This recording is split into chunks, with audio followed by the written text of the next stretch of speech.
Olá! Oi! Oi, está dando certo. Falta só a Fran agora. Estávamos falando aqui Hum, sobre o tema, né? Que é um tema, para mim, é um tema que eu ainda estou engateando, mas que eu amo falar, né? Justo no dia do médico veterinário.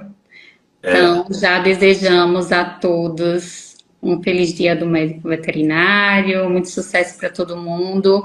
Fiquem com a gente para aprender junto conosco, cada dia Sim, mais, né? Trocarmos informações, conhecimentos, é isso aí. né? estamos aqui hoje para tirar várias dúvidas, tanto com o Daniel quanto com a Mé. Recebemos Tivemos algumas mensagens, né? Algumas perguntas. algumas perguntas na caixinha dos stories que a gente colocou esses dias, mas se caso for surgindo dúvidas, vocês vão mandando aqui no chat pra gente.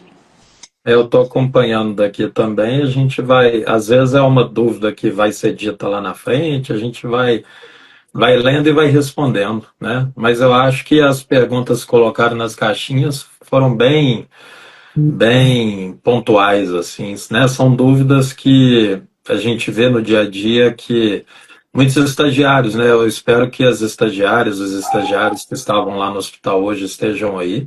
Ainda não estou vendo, mas eu convoquei todo mundo para ver a live.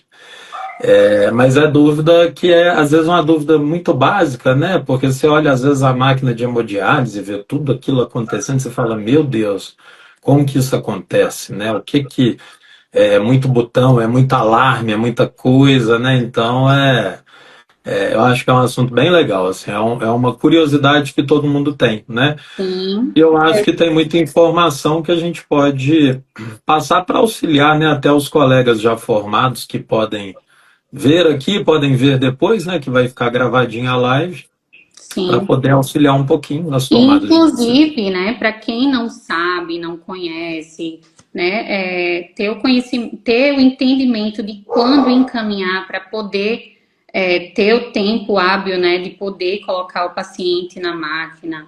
Então, acho que vai ser bem interessante o nosso bate-papo aqui. Com E vamos certeza. trocar experiência, né? Sim, Sim. eu principalmente com você, tá? Que inclusive eu vou para BH para pegar uns Bora, macetes com você, já disse. bora, bora, Tá? bora, bora. Inclusive, Quem está todo faltando mundo que entrar? tá a Acho que é a Fran. Fran, já tentei várias vezes. Alguém consegue aí? Teve um moderador. Eu acho que eu coloquei o Nefrotalks como moderador. Mas eu acho que a Fran, eu acho que ela não vai entrar. Eu acho que quem tava para entrar era a Ju. Você entrou no lugar da Fran. Ai, foi? Foi. Ah, não sabia. Mas é porque a ideia era ser você desde sempre, né? Mas você sumiu, viajou, abandonou a gente, aí. Descansando um pouquinho É, para voltar com tudo. Então, Inclusive, deixa eu ver se a Ju. Deixa eu chamar a Ju, então, né? isso. isso. Todo mundo que Se já ela, tá na live, por favor, já manda, já compartilha pros clientes, intensivista, todo mundo que tem dúvida, né, em relação à hemodiálise, no dia a dia, que recebe bastante caso, né, que pode acontecer de precisar de hemodiálise. Então, encaminha essa live que vai ser bem interessante. Se for surgindo dúvida, vocês vão mandando pra gente. Mas já vamos Sim. para ir entrando bastante gente. ótimo. Acho que nós podemos começar. A Ju entrando, ela, né, ela pega o bonde andando, né? Já atrasamos um pouquinho para começar, já tem 12 minutos. Foi a O que que primeira, vocês acham? primeira live, né? Muita É lá. responsabilidade, né? Pois é. Mas é assim mesmo. Coloquei um filtrozinho aqui para ficar melhor. E Com vamos lá. certeza. Quem é que... Temos perguntas, né? Temos perguntas. Vamos lá, já que está com as perguntas, vamos. E eu vou falando, Ximene, você complementa daí, por favor, tá? Não Tudo me deixa certo. sozinho, não. Não, nem se preocupe. Tamo junto. Quer, Aí. quer começar com a primeira pergunta, Ximênia? Por favor? Então, como funciona a hemodiálise? Essa é a Sim. primeira pergunta. E o tipo de hemodiálise que a gente usa na rotina, né? Eu acho que essa, como uma primeira pergunta, ela vem bem a calhar, porque é o entendimento realmente do que é feito ali naquele momento, né, da máquina. A hemodiálise é uma terapia de substituição renal. No caso da hemodiálise, é uma terapia extracorpórea, né? A gente pode pegar como comparativa a diálise peritoneal, né, que é intracorpórea, a hemodiálise extracorpórea, porque a gente tira o sangue do corpo do paciente para fazer todo o processo e depois devolver para ele, né? Isso tudo dentro de um fluxo, né, contínuo que acontece. A gente usa um catéter central, né, para poder fazer a retirada do sangue. O sangue passa pela linha, passa pela bomba peristáltica, que é o que vai fazer a retirada, a remoção desse sangue para poder circular na máquina. Vai passar pelo dialisador, que é chamado de rim artificial. Né? Sim. No dialisador ali que vai acontecer toda a mágica, né? Onde o sangue passa num fluxo de contracorrente com o dialisato. E aí é devolvido esse sangue purificado para o paciente, né? Então, assim, o funcionamento ele é dessa maneira. Que a gente tem que pensar assim, o que é utilizado, né? A gente tem a linha arterial, a linha venosa, é tudo feito saindo da jugular externa, mas tem o nome da linha arterial e o nome da linha venosa. Os banhos que a gente usa, né, para fazer são os dialisados, que a gente tem a solução básica, a solução ácida, que é misturada com a água que vem da osmose reversa, que é uma água que ela fica extremamente pura, uma água muito purificada, você remove metal pesado, micro-organismos, cloro, você deixa essa água extremamente pura para ela ser misturada com esses banhos, né, com esse dialisato, para poder fazer todo o processo, né? Então, assim, de maneira bem resumida, é assim que funciona a hemodiálise. E quando a gente pensa nos métodos, na veterinária o mais usual é a hemodiálise intermitente, né? Porque é aquele procedimento que ele é feito de uma forma relativamente rápida, com uma alta eficiência. Mas quando a gente fala rápido, não é 10 minutos, 15, 20. Não. De 2 a 6 horas, né? Mas comparando com a contínua, que a gente até tem alguns centros bem especializados no Brasil, já executando a terapia mais contínua nos animais, comparando com a contínua, a intermitente ela é bem rápida mesmo. E a gente tem uma alta eficiência. Só que essa alta eficiência ela tem um custo. Então, assim, a gente tem que ter muito cuidado na hora de fazer a prescrição, na hora de fazer o procedimento, porque a gente pode ter efeitos colaterais. Graças a Deus, fazendo tudo direitinho, fazendo prescrição correta, cálculo, fazendo todos os ajustes que são necessários, as intercorrências ficam muito minimizadas. Mas em algumas situações, infelizmente, a hemodiálise contínua, ela teria uma indicação maior, mas nem sempre é viável a gente fazer.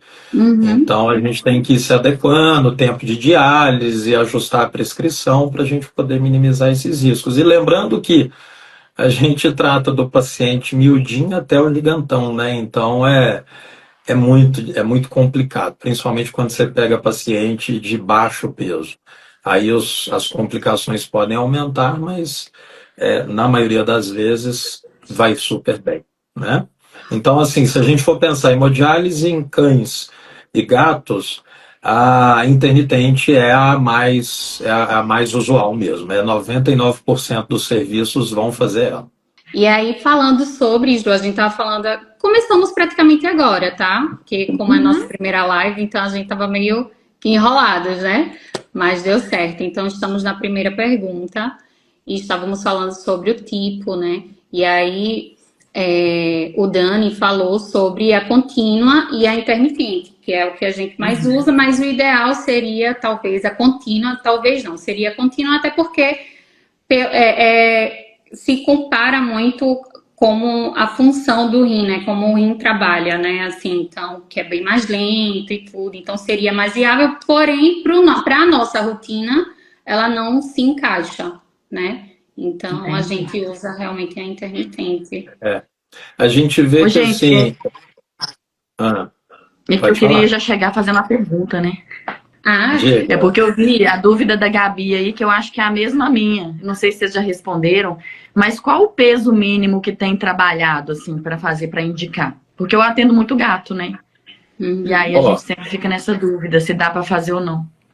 o que que acontece em relação ao peso? O que que a gente tem que pensar quando a gente vai falar de peso mínimo? Depende do que você tem disponível no seu serviço. Por quê? Você tem o tamanho de linha. Normalmente a gente trabalha com a linha de 4, 6 e 8 milímetros. A de 8 eu tenho para vencer, porque para cachorro muito grande, a de 6 me atende bem. E o tamanho do dialisador também. Cada dialisador tem uma superfície de contato, tem um prime específico. Então você tem, para você, aí quando a gente vai falar da prescrição, para você pensar qual que é o peso que eu consigo dialisar, eu tenho que contar o volume que eu vou usar de sangue fora do corpo do paciente. exato. Esse volume, o ideal é que ele seja até 10% do volume de sangue. Mas você pode chegar até 20%, mas aí você vai começar a colher alguns efeitos colaterais. Mas se você trabalha com uma linha de 4 milímetros, com dialisador pequeno, eu faço com segurança, assim, que eu me sinto confortável, acima de 4,5 kg, cão e gato. Só que já fizemos pacientes mais leves, já fizemos até de paciente de 3 quilos. Já fiz de gato leve também, mas aí eu costumo, eu vou até adiantar um pouquinho do que eu pensei que eu ia falar mais no final, mas assim, o que que eu vejo? Hoje eu conversei com uma cliente sobre isso. Às vezes você tem estratégia para você fazer num paciente extremamente leve. Eu posso pegar, como eu já fiz em gato, por exemplo, eu preenchi a metade da linha dele de sangue. Peguei, eu fiz a compatibilidade, reação cruzada, preenchi o circuito com sangue e dialisei. Mas era um paciente que ele não me permitia nem uma sedação leve para eu pôr um catéter abdominal para fazer diálise peritoneal. Aí eu olho e falo, o que que eu vou fazer? Eu vou ficar olhando? Não, eu vou arriscar, eu tenho que fazer. Foi um paciente que evoluiu bem para o procedimento, mas que em decorrência da doença que era grave, depois não teve um desfecho positivo, mas não foi em decorrência da hemodiálise. Então, fala assim, se você tem uma terapia que ela pode ser colocada no lugar da hemodiálise, por exemplo, a diálise peritoneal, por que não fazê-la se ela está disponível? Para que eu vou colocar o paciente em um risco iminente para uma adaptação de terapia se eu tenho uma terapia adequada para ele, né? Então, às vezes eu acho que a gente muito audacioso e querer, não, porque eu faço hemodiálise em paciente de 2,5 kg, 3 quilos, não há necessidade. Então, assim, respondendo essa pergunta, com conforto, que eu vou tranquilo, feliz da vida, sexta-feira à noite, fazer uma hemodiálise, 4,5 kg. Até 4, assim, vou tranquilo. Vou tranquilo. Eu ainda tô Abaixo no disso 7, já começa viu? a ficar complicado. Hã? Eu ainda tô no 7. Como Dá eu pra prezo fazer. minha sexta à noite, eu mando tudo pro Daniel. Mas é isso. E o que a gente estava falando da contínua, a gente tem visto assim essa evolução muito em centros especializados com terapia intensiva. Por quê? Aquele paciente que está muito grave, tá no estado mais crítico, se você coloca ele na máquina para fazer uma terapia rápida, você causa desequilíbrio. Então você precisa trabalhar com fluxo menor de bomba, com tempo maior, pensando numa depuração mais prolongada, para que o organismo dele vá se adaptando àquelas condições e não apresente tantos efeitos colaterais. Então, assim, isso a gente faz na intermitente, mas não faz nem um pouco perto do que a contínua faz. Mas a gente faz adaptação. Tem paciente que, assim, o ideal seriam 4 horas de diálise, mas eu faço um planejamento de 2 horas, 1h30, sabendo que eu não vou alcançar o objetivo desejado para a primeira sessão, mas é um objetivo que, assim, é seguro para aquele paciente que já me traz um resultado positivo. Em algumas situações eu faço exames durante a hemodiálise, porque às vezes é um paciente instável que entrou para diálise. Eu estou querendo corrigir um distúrbio de uma acidose importante, mais às vezes do que reduzir uma ureia e creatinina. Eu estou no meio da sessão, faça o hemogaso ali no meio. Olha, já consegui um objetivo legal, beleza, interrompa a sessão, amanhã a gente faz mais uma. E aí a gente vai balanceando. Então, assim, existe a prescrição, existe o tempo de diálise, mas ele não é engessado para todo paciente. Cada paciente responde de uma maneira. Tem que ir sentindo, né? Durante a sessão, tem que ir sentindo o paciente, ver a questão do próprio conforto do próprio paciente também, né? Então, a gente tem que ver limites, né? E ir sentindo mesmo para poder fazer ter o resultado apropriado, mas que traga uma segurança também para o paciente, né? Porque às vezes é muito difícil acontecer alguma coisa, porque a gente está ali, a gente está comandando. Mas depois da sessão, normalmente pode acontecer se a gente não fizer o passo a passo, né?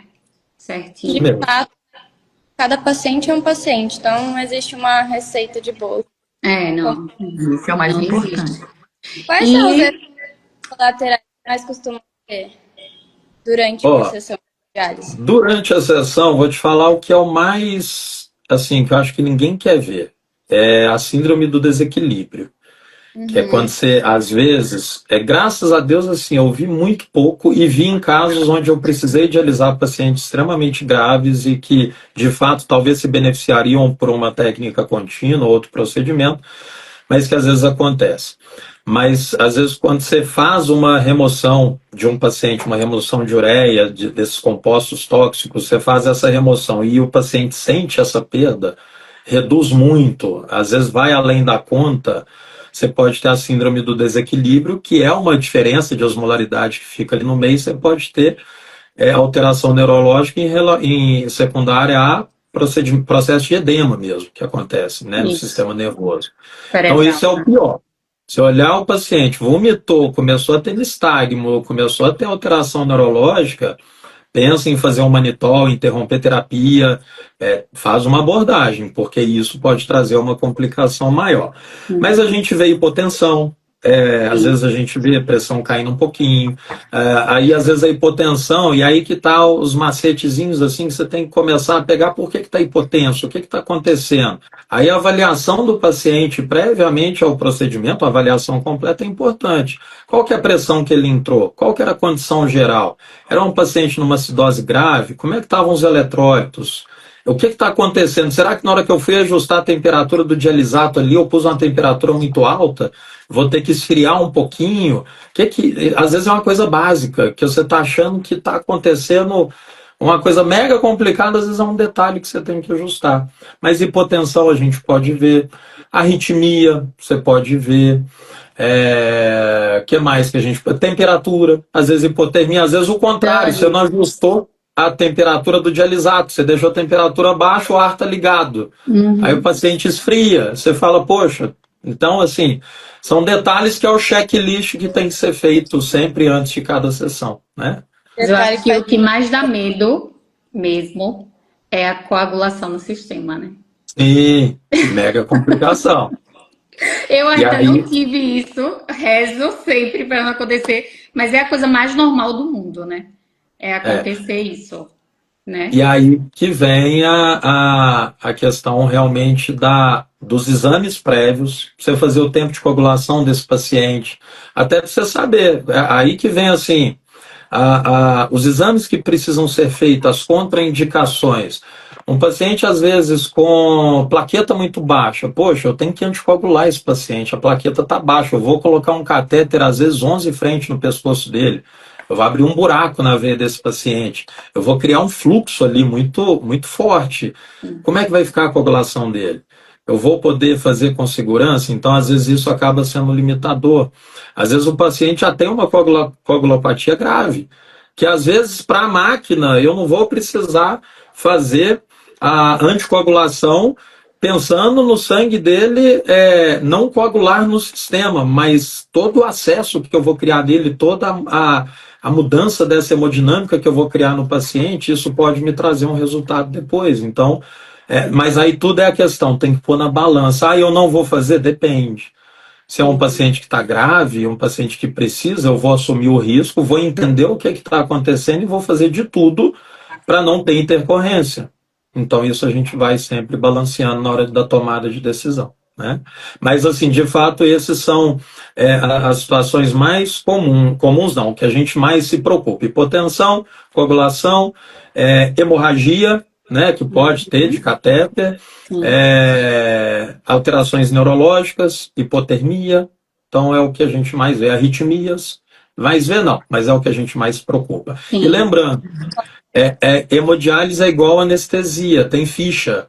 Então, assim, pressão, temperatura. É roteiro, só né? que, anestesia você faz a cada 5 minutos, hemodiálise a cada 15 minutos. Você vai fazendo monitorização desse paciente para você acompanhar, tá?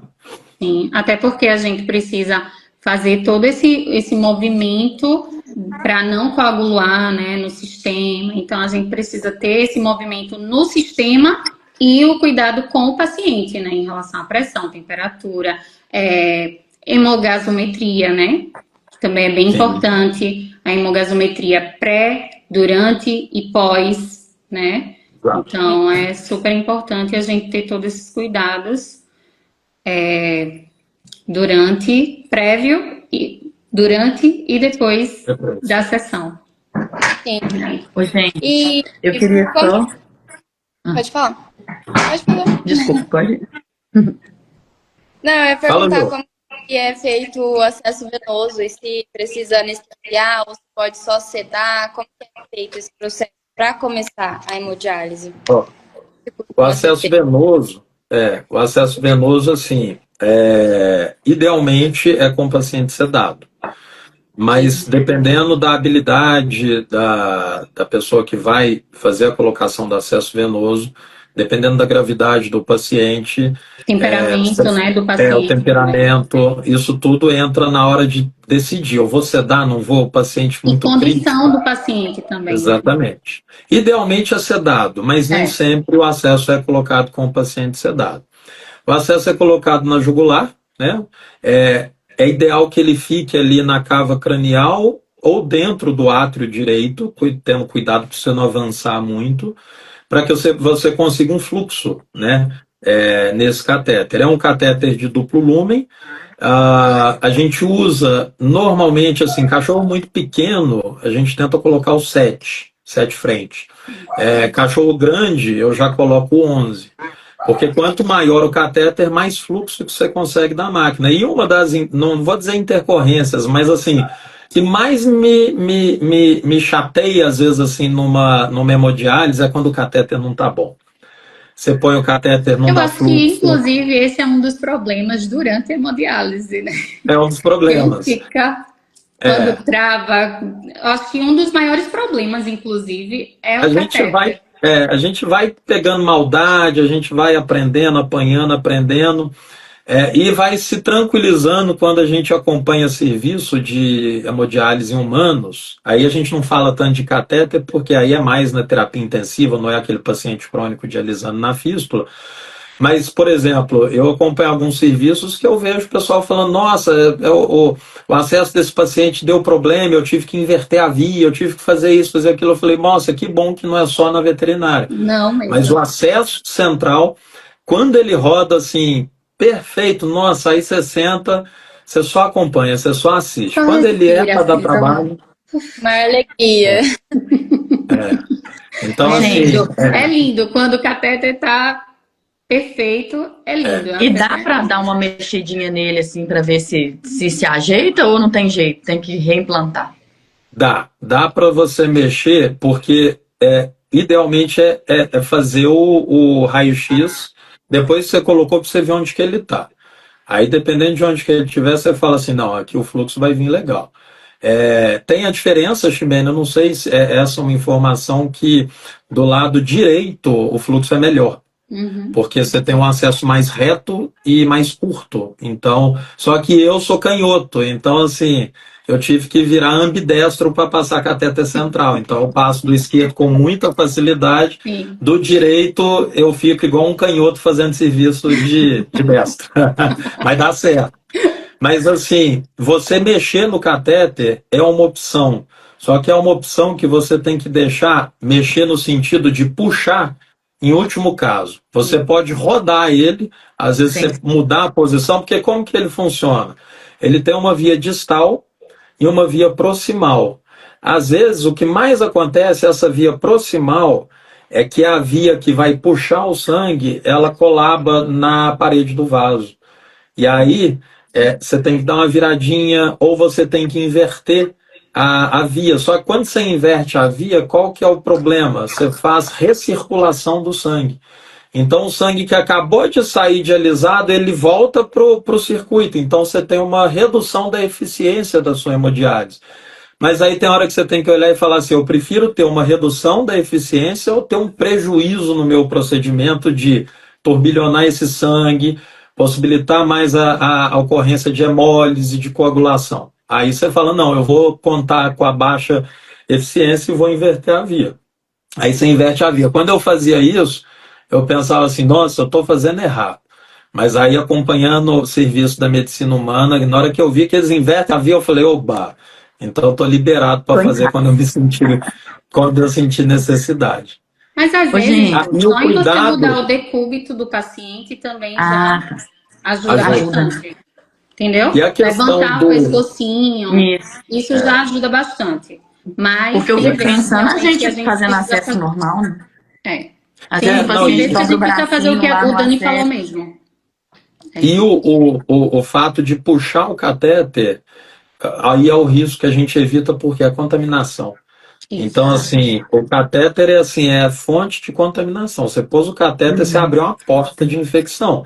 Se você manipula demais esse catéter, você gera um risco maior ali. Então, quando você põe o catéter, sutura direitinho, coloca o curativo, tampa, faz tudo e deixa só o acesso para fora para você encaixar as linhas e aquilo fica daquele jeito, aí é perfeito. Aí você fala, nossa, eu tô no céu. Né? Isso. Exatamente. Ô, gente, e assim, na experiência de vocês, porque eu fico muito na parte clínica, né? Então a gente tem uma certa dificuldade de perceber qual que é o momento ouro ali, né? Quando indicar hemodiálise. E se para o paciente crônico tem ou trará algum benefício, assim. Então, como vocês têm essa vivência na prática, eu queria saber. E é bom que você compartilhe com as outras pessoas que estão aqui. Eu acho que todo mundo tem essa curiosidade. Mas de quando indicar, qual que é o momento? Eu acho assim que tem muitos clínicos ainda que pensam que encaminhar para a hemodiálise é quando o paciente ele já está sem chances para nada, né? E esse é o maior erro, é quando realmente o paciente ele ainda está aparentemente estável, só que a ureia, a creatinina tá subindo, né? Tá aumentando, mesmo com todo o tratamento clínico. Mas o Dani vai explicar melhor pra gente, porque ele é o crânio daqui da turma, na hemodiálise. Assim, eu vou te responder especificamente do crônico, que é o que eu acho que gera mais dúvida. Se a gente for pensar de indicação, passando rapidinho assim, lesão renal aguda tem indicação, já imediata, né? Se você fez ali a correção que você precisou fazer nos primeiros momentos, ainda te permite fazer um tratamento conservador. Você fez, mas não resolveu, vai. Se é aquele paciente que chega extremamente grave, você não tem tempo nem de tentar resolver, você vai também. Você acha que são 48 horas mesmo, um tempo hábil para fazer reidratação, correção, ou não? Eu penso muito na reidratação e na correção quando é aquele paciente que não tem muito histórico e que às vezes você vê que o paciente está até desidratado, está muito desidratado, chegou vomitando muito, ele está numa condição que às vezes o procedimento para ele ali pode até trazer um prejuízo grande e você pensa assim, eu tenho uma IRA instalada, mas eu preciso hidratar esse paciente, eu preciso deixar ele numa condição de estabilidade um pouco maior até para eu enxergar a gravidade dele, para poder fazer indicação para hemodiálise. Mas em algumas situações você pode pegar o paciente já numa condição muito crítica, onde talvez fazer uma correção daquela acidose metabólica que ele está de uma forma conservadora pode ser mais complicado, e a hemodiálise vai me ajudar nisso. Então, isso depende muito, vai de paciente para paciente, né? E se você tem suspeita que você pode ter alguma alteração, alguma influência pré-renal, algum distúrbio que pode estar comprometendo esse paciente, que com essa correção você pode alcançar um objetivo satisfatório, ok?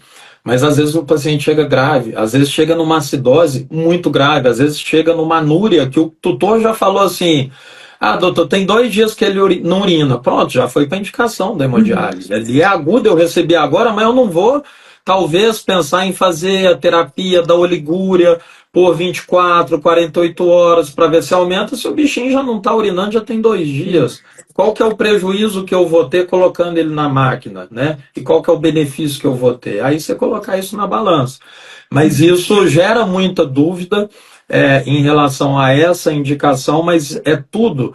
Se a gente for ver hoje, quando a gente pensa no consenso de valor de ureia, valor de creatinina para indicação, hoje o que se tem de mais recente, assim, não se basear muito em número.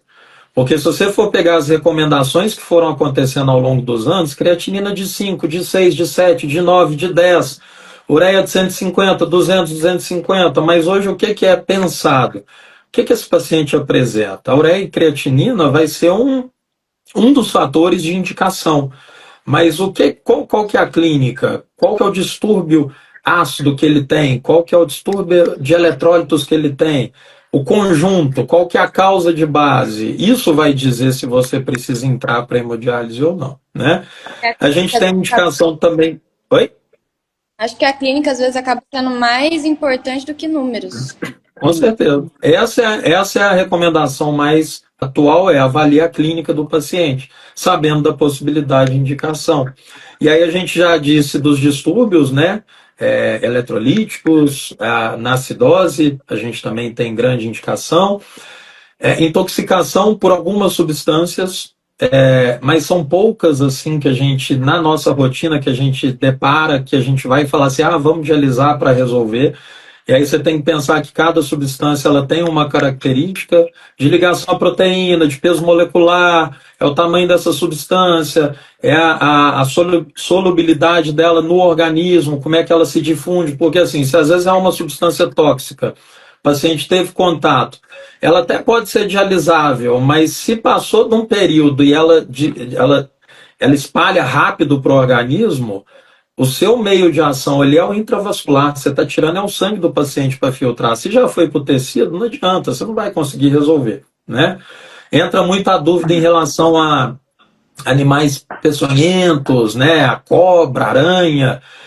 Normalmente não tem resultado direto para essa finalidade da peçonha, mas você tem indicação para as consequências desse episódio, né?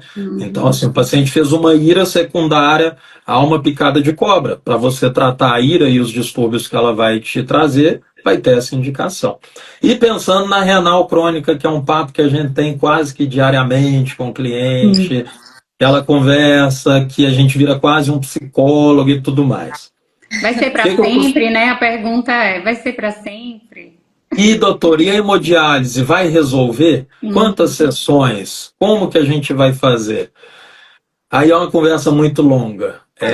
Assim, o crônico, a gente tem que pensar, ele é um crônico naquele momento que está com uma lesão renal aguda, sobreposta, por alguma outra condição também. É o que eu falo, o crônico, que ele é o crônicozinho que ficou velhinho, ele não está proibido de ter leptospira, ele não está proibido de ter leishmaniose, ele não está proibido de ter líquido, ele não está proibido de comer uva, ele não está proibido de ingerir uma planta tóxica. Então, assim, eu tenho que pensar que eu tenho que buscar a causa de base dessa agudização desse paciente. Se eu pesquisei tudo que tem de causa de base provável e não cheguei no diagnóstico e vi que ele está realmente com uma perda de função expressiva e que o organismo dele já não está dando conta mais de equilibrar aquilo, eu tenho a opção de dialisar. Às vezes, quando eu dialiso, eu tiro ele daquela condição crítica e dou um respiro para o organismo dele funcionar. Eu dou um tempo para a terapia que a gente vai instituir para o crônico fazer efeito. E talvez a gente consiga ter um retorno parcial da função que consiga mantê-lo livre da hemodiálise durante um longo período. E aí, às vezes, ele pode precisar dialisar de novo daqui 6 meses, daqui 1 ano. E aí a gente pode tentar a terapia durante um período e depois suspender e avaliar como ele fica. Só que tem aqueles pacientes que você dialisa, ele melhora, e aí você para de dialisar, ele piora. E aí eu tive um caso, vou até falar o nome dela, garotinha, quem conheceu ela lá no hospital vai saber. É um caso que me marcou muito porque é um tutor muito bacana de uma paciente que tinha leishmaniose, mas a leishmaniose dela assim era quase que indetectável. Ela já tinha uma doença renal crônica que descompensou e nós cuidamos dela e ela internou e ela ficou bem, e ela foi para casa, passou meses bem, depois voltou e a gente foi nessa vai e volta, vai e volta. Chegou num ponto que ela só ficava bem com a hemodiálise, e aí a gente começou a dialisar ela a cada 15 dias, a cada 21 dias, e o tutor quis. Ele estava disposto, mas por que eu topei fazer? Porque, esquecendo a leishmaniose como comorbidade, o que fazia mal para ela era a doença renal crônica, que quando ela dialisava, ela ficava ótima, ia para casa pulando, brincando, comendo. Então, nós mantivemos ela assim por meses, e para ele isso foi muito bom. Ele conseguiu curtir ela muito tempo. Então, eu falo que nem sempre é o fim da linha. Às vezes, se a pessoa estiver disposta e a gente concordar, porque a gente não vai concordar com o egoísmo do tutor, a gente vai concordar com a indicação e com a qualidade de vida do paciente. A gente vai fazer. Então, o crônico tem essa indicação que é uma indicação muito forte. Só que eu deixo claro, falar aqui dos crônicos que chegam velhinhos com a função já bem prejudicada, que o sucesso é total, que a cada 10 que a gente faz, 8 saem bem, não falo. Eu falo justamente o contrário. A grande maioria, infelizmente, não evolui bem. Porque se a gente for fazer uma analogia com a medicina humana, é aquele paciente que chegou com a função extremamente prejudicada, o nefrologista vai prescrever hemodiálise para ele, ele vai ficar fazendo até fazer o transplante e vai pôr um rim novo. Como o cachorro não tem condição de fazer isso, a gente não vai fazer essa indicação. Então a gente tem que pensar e saber a hora de parar. E nos casos de injúria renal aguda, quando vai para hemodiálise por uma questão de uma injúria renal aguda, como que costuma ser feita essas sessões? Tipo, tem um intervalo? Como que é? Tipo, a cada 48 horas? Como que é? O intervalo, normalmente, ele é de 24 a 48 horas. Pacientes que estão necessitando da terapia de uma forma mais intensiva, que às vezes é aquele paciente que você não consegue fazer uma sessão muito extensa. Aí você faz uma sessão mais curta hoje, amanhã você já repete ela. Aquele paciente que está mais estável e que você conseguiu fazer uma sessão legal dentro da recomendação, dentro da prescrição que você fez para ele, você pode fazer uma hoje e acompanhar ele nas 48 horas e depois repetir essa sessão. Agora, sim, quando perguntam número de sessão, é muito difícil. Alguns pacientes, pela cronicidade, pelos exames complementares, o exame de urina, o ultrassom, tudo que você tem dele, você consegue dizer para o cliente assim, olha, normalmente nesses casos, 3 sessões, 5 sessões, vai bem, a gente consegue ter uma noção da evolução até para dizer um prognóstico, como que ele vai reagir. Ele vai ficar bem? A chance dele melhorar é grande? Não. Aqui a gente está vendo que não está tendo um resultado legal. Já é suficiente. O agudo, às vezes é difícil, porque o agudo, tem agudo que você faz 2 sessões, você já tem um resultado fantástico, dependendo da causa da insuficiência renal aguda, da lesão renal aguda que ele teve. Mas tem uns que você tem que fazer 5, 6, 7 sessões, porque aquele paciente você não pode desistir dele. Ele é agudo. E se você identificou a causa de base, ou você conseguiu tratar, você tem que pensar assim, eu tenho que dialisar esse paciente, eu tenho que dar condição para ele até o rim dele recuperar. O rim dele começou a demonstrar resposta, você já começa a reduzir os intervalos, você já começa, na verdade, você começa a aumentar os intervalos e você começa a diminuir a frequência das sessões. Eu tive até um caso, uma vez, só exemplificando, de uma paciente que teve uma suspeita de babésia que foi tratada no interior, mas teve uma hemólise acentuada e aí veio em ira uma shih tzuzinha relativamente jovem e muito alterada. Já estava até com alteração neurológica, uma ureia de 700, uma creatinina de 15, 16. A gente dialisou ela, fez 3, 4 sessões e ela não estava evoluindo tão bem. Ela estava se mantendo estável para o quadro complicado que ela tinha, mas era uma evolução que ainda estava duvidosa se ela ia ter uma boa recuperação. E os tutores eram médicos, a gente conversou muito. E eu falei com o tutor assim, quando ele estava para desistir de falar assim, não, Daniel, eu não quero mais deixar ela dialisar, ela está sofrendo, ela está triste, eu acho que a gente já foi muito longe. E eu falei com ele, eu lembro direito, um domingo à tarde, eu conversando com ele, eu falei, Os melhores você me horários. dá a chance de fazer mais uma sessão nela, para a gente ganhar pelo menos mais um tempo? Ele falou assim, tá bom, Daniel, vamos mais uma sessão. Nós fizemos mais uma sessão nessa paciente, assim, 48 horas. Ela estava latindo, brincando, assim, tinha melhorado muito. E foi uma vitória, que a gente olhou e falou assim, poxa, a gente podia ter desistido dela. Mas nós não desistimos. E assim, naquele momento, a minha impressão que talvez ela não viesse a melhorar, mas alguma coisa me falou, não lembro o que foi, que eu vi os exames, vi a condição dela e falei, a gente precisa tentar mais um pouco. E tinha até alguns colegas já, que ele tinha alguns colegas que trabalhavam com hemodiálise em outros serviços e falava, não, já fez 3, 4 sessões, não está resolvendo, a chance vai ser pequena dela responder, e eu concordo, eu acho que assim, é mais ou menos por aí. Mas se você tiver a opção de insistir, de continuar, de fazer, e o paciente te permitir fazer isso com qualidade, sem sofrimento importante, eu acho que você tem que fazer. E quando eu falo sofrimento, eu falo para todo cliente assim, doutor, está sofrendo? Está sofrendo. Ninguém fica no hospital dentro de uma UTI fazendo hemodiálise e perguntar se está sofrendo. Não estou sofrendo. Não, está sofrendo. Mas a gente tem que pensar que tem que ser um sofrimento que seja justificável para colher alguma coisa positiva lá na frente, né? Sim. E nunca é Gente. caso de só também. Sempre precisa de outra. Ou pode acontecer em uma sessão o animal apresentar melhora. Então, é mais comum em casos de intoxicações, onde você abordou de forma rápida, identificou, às vezes a pessoa viu que comeu, você viu a possibilidade de dialisar, e aí você fez no tempo ideal, normalmente antes, até 6 horas daquele evento. Aí ali você já identificou a causa de base, já entrou com um método melhor para tratamento, a chance de você ter talvez necessidade de 1 ou 2 sessões e resolver o problema. Isso. Agora, às vezes a gente tem que tomar o cuidado de que o paciente chega, ureia e creatinina aumentada, vai encaminhado para hemodiálise. Você olhou e falou assim, nossa, está muito alto, vou fazer hemodiálise. Você não reidratou, você não avaliou o paciente, você colocou ele na máquina. Você deu uma reestabelecida ali na hemodinâmica dele, hidratou, no dia seguinte você fez exame e já está mais baixo, a coisa está normalizando. Foi sucesso, eu fiz uma sessão só. Não. Você dialisou o paciente desidratado, aí ele hidratou, ele melhorou a perfusão, ele melhorou a função, você achou que foi hemodiálise, mas não foi.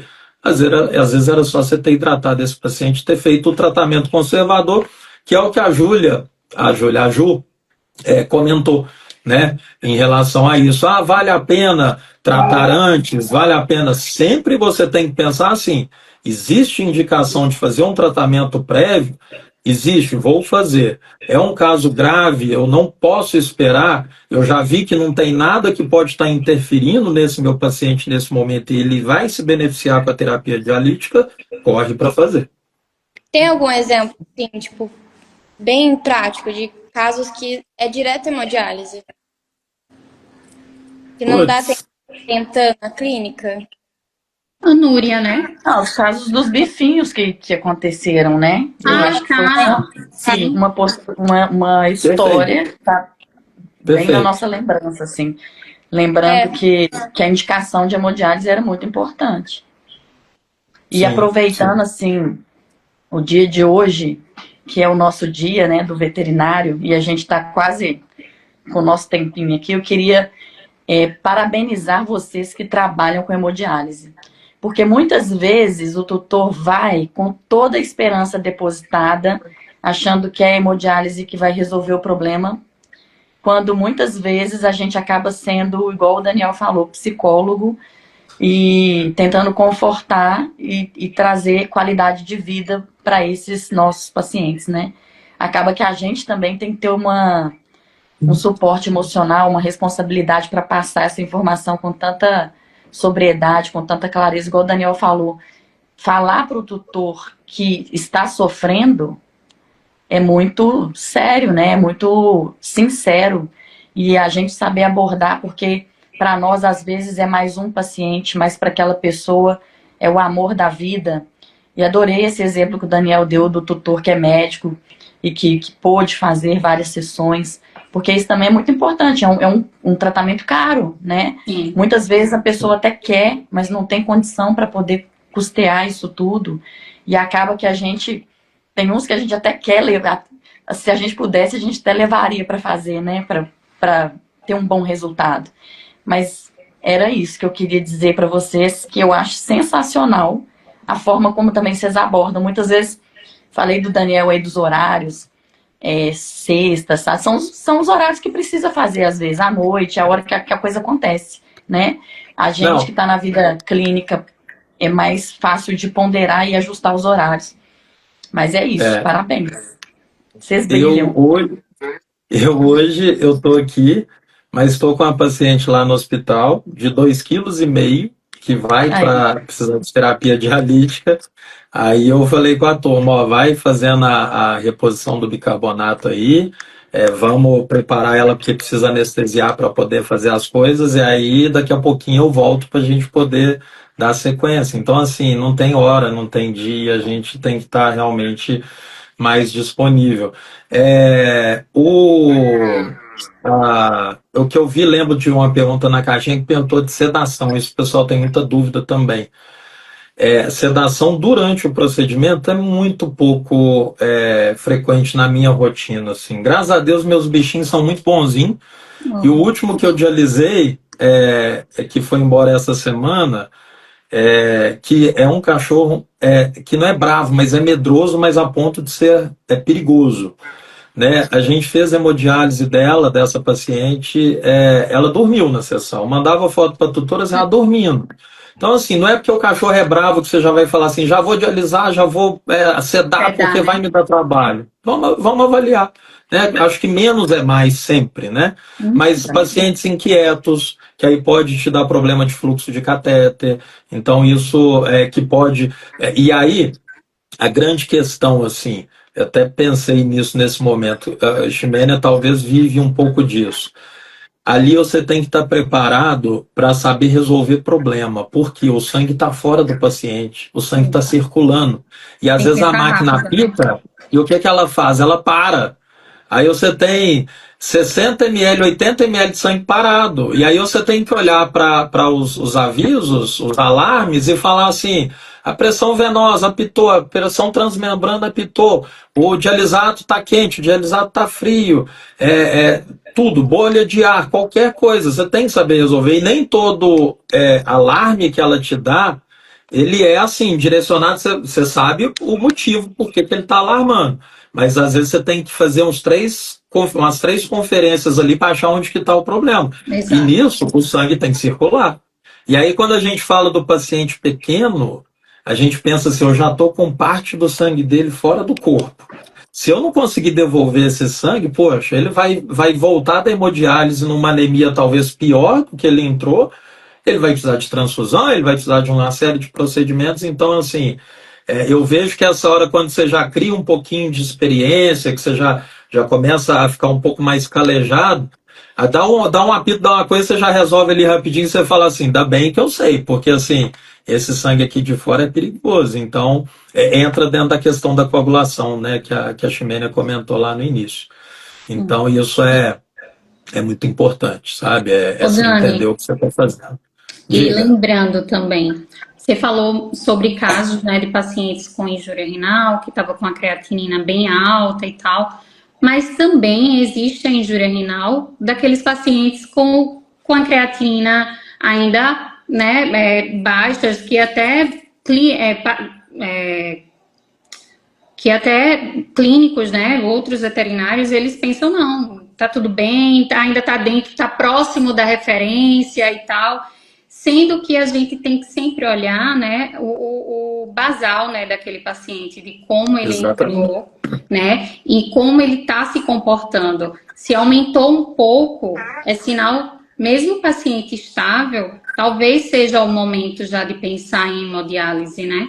Sim. Antes que ele piore. Antes que ele E piore. você avaliar E o não conjunto. com uma creatinina 10, 20, né? Como E o muitos contrário, Ximénea, o contrário também é verdadeiro, porque às vezes o paciente chega com 7 de creatinina, com 250, 300 de ureia, mas ele está bem. Uhum. Ele não vai idealizar? Não estou dizendo isso, mas, por exemplo, a garota que eu dei o exemplo, ela vivia super bem quando ela estava assim, numa condição um pouquinho querendo descontrolar, ela ficava com 8 de creatinina e 300 de ureia e ainda estava bem, estava comendo. Aí eu vou correr para dialisar ela? Não. Não. Eu vou esperar ela começar, já que eu estava numa situação de adaptação de um procedimento mais contínuo com ela, eu falava, vamos esperar um pouquinho, porque quando você coloca na máquina, você tem que fazer acesso. Ela não, eu até dei opção para colocar a implantação. Ah lá, a Mandinha falou, garota.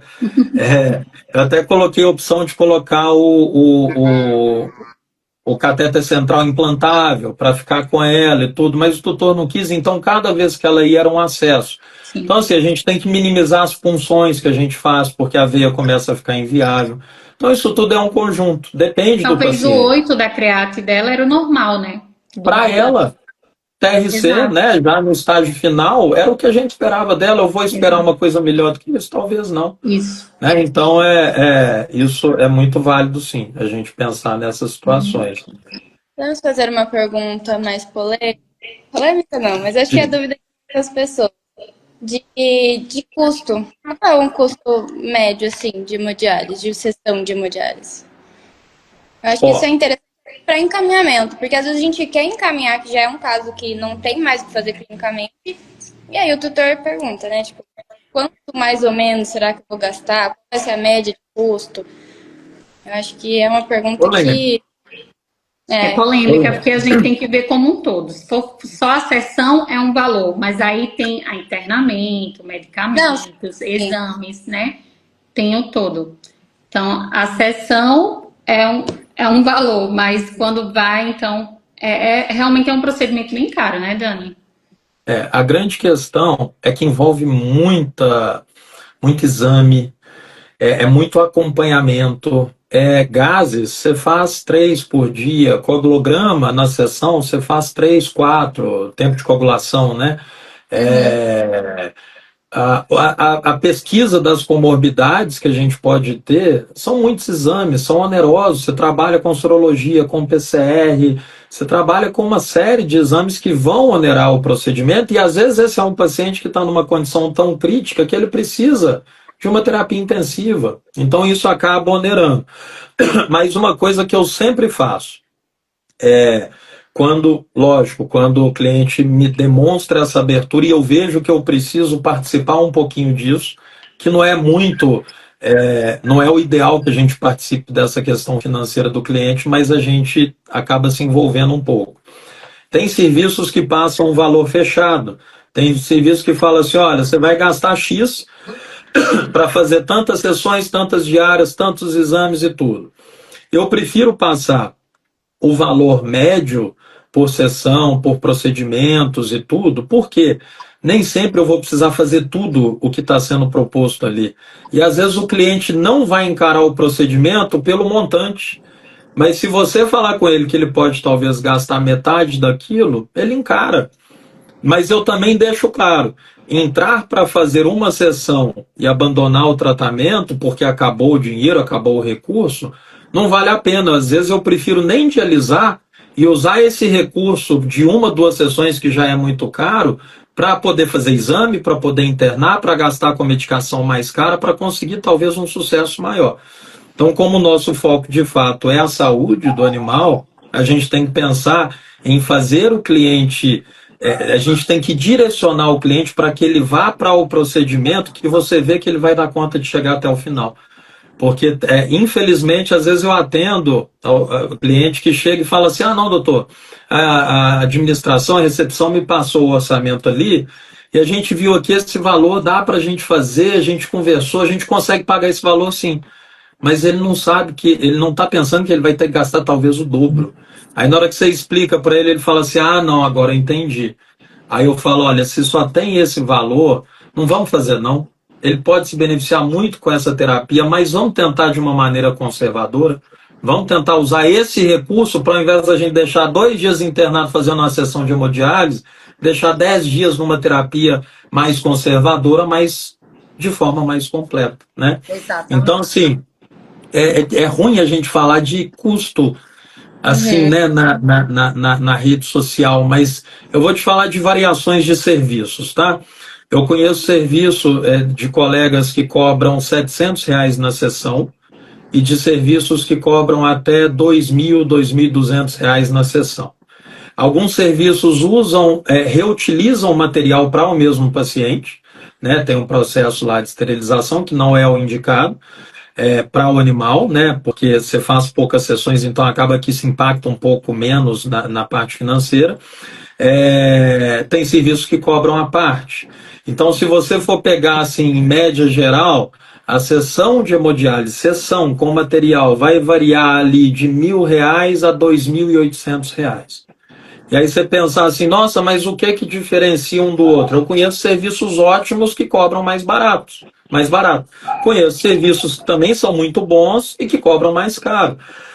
O que vai variar realmente é o conjunto do que você tem ali, que eu vejo que é o que o serviço vai poder te fornecer. Por exemplo, um hospital que tem um laboratório interno que vai conseguir te dar um suporte ali durante a madrugada de exames, de tudo que você precisar, que tem uma unidade de terapia intensiva, que tem um funcionamento 24 horas de excelência. Você vai ter um custo agregado em cima disso. Ah, não, eu sou um serviço que eu só presto o serviço da hemodiálise, eu libero esse paciente para voltar para a clínica dele. Talvez o seu custo pode ser um custo mais baixo, né? Então isso varia de serviço para serviço, mas a média de valor é essa do mercado hoje em dia. Bom, eu acho que é isso, né?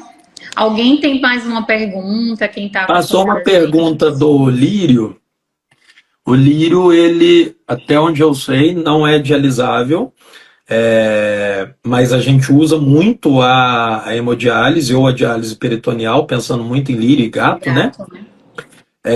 Para tratar a consequência, né, da ira que é causada. Mas sempre quando, às vezes a pessoa pergunta, doutor, ou um estagiário, essa substância dá, não dá?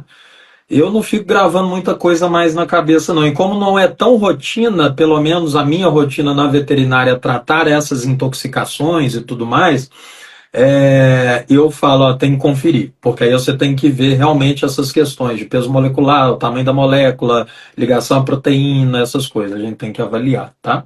Então, mas o lírio, até onde eu sei, realmente não é dialisável, não. Certo? Certo, foi maravilhoso. Aprendi muito hoje. Eu também. Eu também. Todos nós, né, aprendemos uns com os outros no dia a dia. Com certeza. Próxima E o nosso parada, objetivo é BH, esse, né? Tá aí uma semaninha só de olho no Dani. Ó, eu vou fazer uma apresentação para o grupo de estudos de nefro da UFMG em novembro. Aí eu acho que vai ser online. Eu até preferi pedir para eles, né, se eles me deram a opção, perguntei se não tinha problema ser online mesmo, porque eu devo pedir autorização deles para a gente poder também gravar e a gente postar no Nefrotalks, né?